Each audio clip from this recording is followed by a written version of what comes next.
Wildlife camera guy.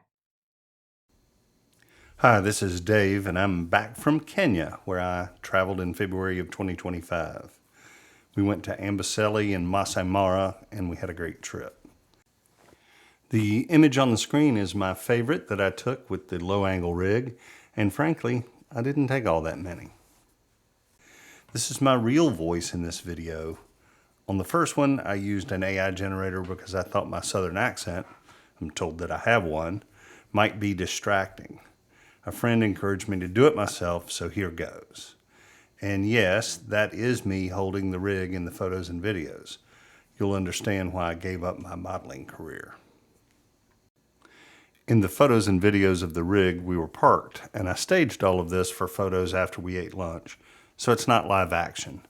In those shots, you see me holding the rig not by the handle, but by the monopod column itself.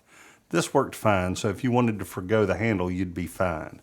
I did use the handle, though, most of the time when I was actually capturing low-angle shots. I'll keep it on the rig. Another modification that I made was that I used only one of the small rig clamps. I put both the handle and the wrist strap on the single clamp, and that saved a little bit of weight. I ended up using an iPad mini because I got my wife's hand-me-down right before the trip when she upgraded. And the bigger screen was nice, but it did make the rig a bit more awkward. I'll just use a phone in the future. I never actually ended up using the center column piece for photos because of the tall grass, but in testing, it definitely worked. If we'd been in position for a long time on lions or at a hyena den waiting for them to emerge, it would have been useful. It will stay in the kit. I bought a case on Amazon to hold all the components except for the monopod itself. It made it easier to keep it organized. I also added a minimalistic Arca Swiss clamp where the phone mount attaches. For that tiny bit of weight, it did make the rig easier to assemble. And once it was assembled, I left it that way for the day, just attaching the camera when it was go time. I did use the rig less often than I had imagined, and there were three main reasons for that. Number one is that sometimes we just couldn't. The guy didn't want me to use it when tons of other vehicles were around.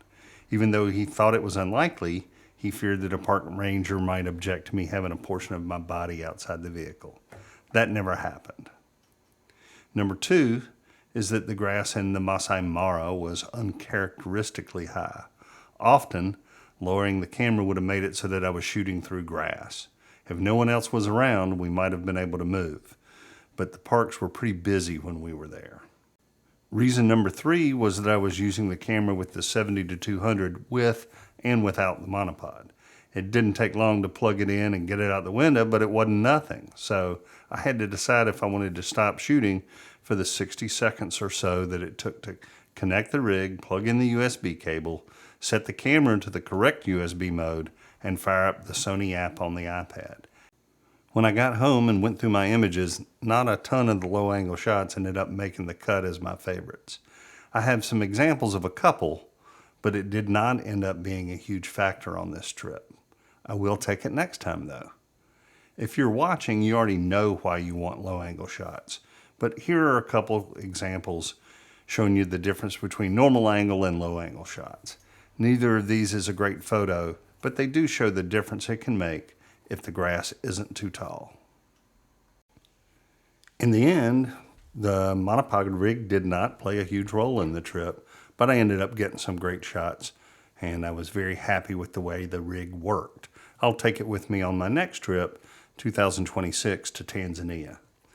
I'll put links in the description below for the Arca clamp and the case. Wildlife camera guy's a name, capturing critters in the frame.